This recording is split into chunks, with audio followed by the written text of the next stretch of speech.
अस्सलाम वालेकुम व्यूअर्स, मैं आज बना रही हूँ बीफ निहारी बहुत ही आसान रेसिपी के साथ।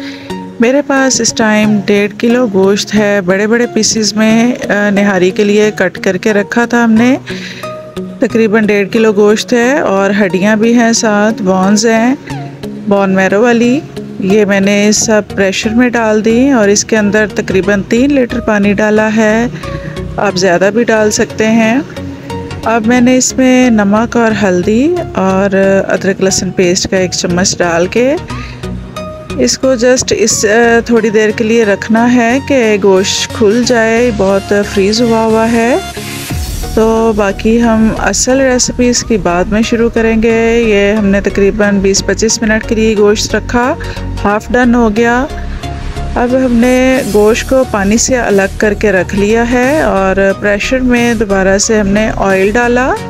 ऑयल तकरीबन 1.5 कप है। इसके अंदर लहसुन अदरक पेस्ट तकरीबन 4-5 टेबलस्पून जाएगा। 4 टेबलस्पून हमने डाले और उसको हल्का सा सौते करना है।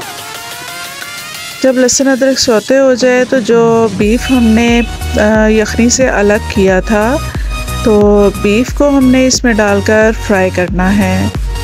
हड्डियाँ नहीं डाली हमने, जस्ट बीफ को ही फ्राई किया है। और पानी इसकी यानी यखनी जो है वो अलग से पड़ी हुई है, वो बाद में यूज़ करेंगे। इसको हमने तकरीबन 5 मिनट के लिए घी के अंदर ही, ऑयल के अंदर इसको फ्राई करना है। अब हमने इसके अंदर निहारी मसाला डाल दिया है 1 पैकेट। हमारे पास शान का निहारी मसाला था, आप कोई भी इस्तेमाल कर सकते हैं।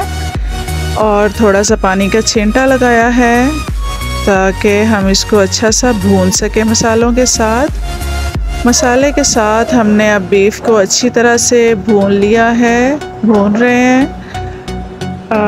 बहुत ही अच्छी खुशबू आ रही है। और तकरीबन 5 मिनट बाद हमने फिर दोबारा से इसको थोड़ा सा पानी का छींटा लगा दिया। पानी डाल दें या स्टॉक डाल दें ताकि ये अच्छी सी इसकी बुनाई हो जाए। मैंने इसमें लाल मिर्च पाउडर, धनिया पाउडर, ज़ीरा थोड़ा सा और डाला है। हम लोग थोड़ा तेज़ मसाला इस्तेमाल करते हैं, आप अगर नहीं करते तो 1 पैकेट भी काफ़ी है। अब मैंने जो यखनी बची थी वो इसमें ऐड कर दी है और थोड़ा सा पानी भी और डाल दिया है। और व्यूअर्स, इसके ऊपर ऑयल आ गया। ये मैंने थोड़ा सा ऑयल ऊपर से उतार के बाउल में रख लिया है ताकि हम गार्निशिंग में इसको इस्तेमाल कर सकें। अब मैंने हड्डियाँ भी इसमें वापस रख दी हैं और मैं दोबारा प्रेशर लगा दूँगी। तकरीबन 25 मिनट दोबारा लगाऊँगी क्योंकि हमें गोश्त बहुत नरम और अच्छा गला हुआ चाहिए निहारी के लिए। तो 25 मिनट हो चुके हैं। देखें, हमारी निहारी जो है ऑलमोस्ट रेडी है। अब ये हड्डियों का गूदा हमने निकाल लिया है और इसको भी वापस निहारी के अंदर डाल देंगे।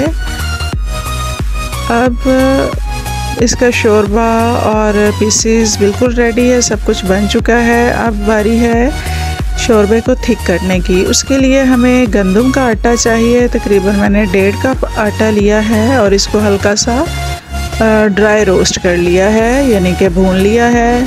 अब मैंने सिंपल सादा पानी लिया है, फिर 2 कप पानी ले लिया होगा। उसके अंदर मैंने इसको अच्छी तरह से मिक्स कर लिया विस्कर के साथ ताकि कोई लम्स ना रह जाए। और थोड़ा सा पतला बैटर हमने बनाना है, इसका थिक नहीं होना चाहिए। और आहिस्ता आहिस्ता शोरबे के अंदर हम ऐड करेंगे और साथ साथ चम्मच हिलाते जाएंगे।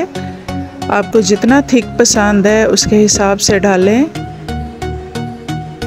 हमारा शोरबा काफ़ी ज़्यादा है, इस वजह से तकरीबन ये सारा ही बैटर इसके अंदर चला जाएगा आहिस्ता आहिस्ता करके। लेकिन इसको हम 10 मिनट पकाएंगे तो फिर इसकी सही गाढ़ापन सामने आएगा।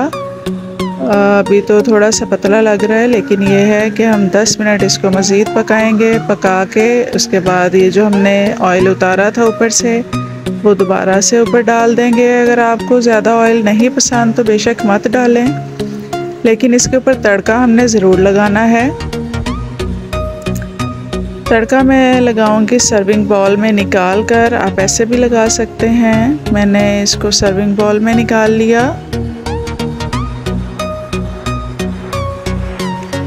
इसका नमक वगैरह चेक कर लेना है। नमक अगर कम लगे तो आप और डाल सकते हैं। मिर्चें सही होती हैं, लेकिन अगर आप ज़्यादा पसंद करते हैं तो इस हरी मिर्चें वगैरह साथ कट करके रखते हैं तो वो बहुत तेज़ हो जाती हैं। तो ये हमारी निहारी बिल्कुल रेडी है। अब हम इसका तड़का तैयार करेंगे, जिसके लिए मैंने एक छोटी सी प्याज लेकर बारीक बारीक स्लाइसिस में कट कर ली है और थोड़ा सा ऑयल मैंने डाला है पैन में, इतना कि जिसमें ये फ्राई हो जाए। अब मैं इसको गोल्डन फ्राई करूँगी। इसका बहुत अच्छा सा कलर आ जाना चाहिए प्याज का। गोल्डन फ्राई हो रहा है और चम्मच हिलाते रहें साथ साथ। ये प्याज़ों को जलना नहीं चाहिए, जले हुए की स्मेल आती है। ये देखें बहुत प्यारा सा कलर आ गया है, गोल्डन ब्राउन। अब ये हमारा तड़का रेडी है। ये हम निहारी के ऊपर से डाल देंगे। व्यूअर्स, तड़के के साथ ही निहारी बिल्कुल रेडी है, लेकिन इसके लवाजमात साथ होने बहुत ज़रूरी हैं। लवाजमात से मतलब है यानी इसका मसाला, जिसके अंदर हमें अदरक, लीमू, धनिया, हरी मिर्च स्लाइसिस करके सब हमने एक ट्रे में रख लिए। साथ में चाट मसाला भी थोड़ा हो तो बेहतर है। बेइंतहा मज़ेदार निहारी तैयार है।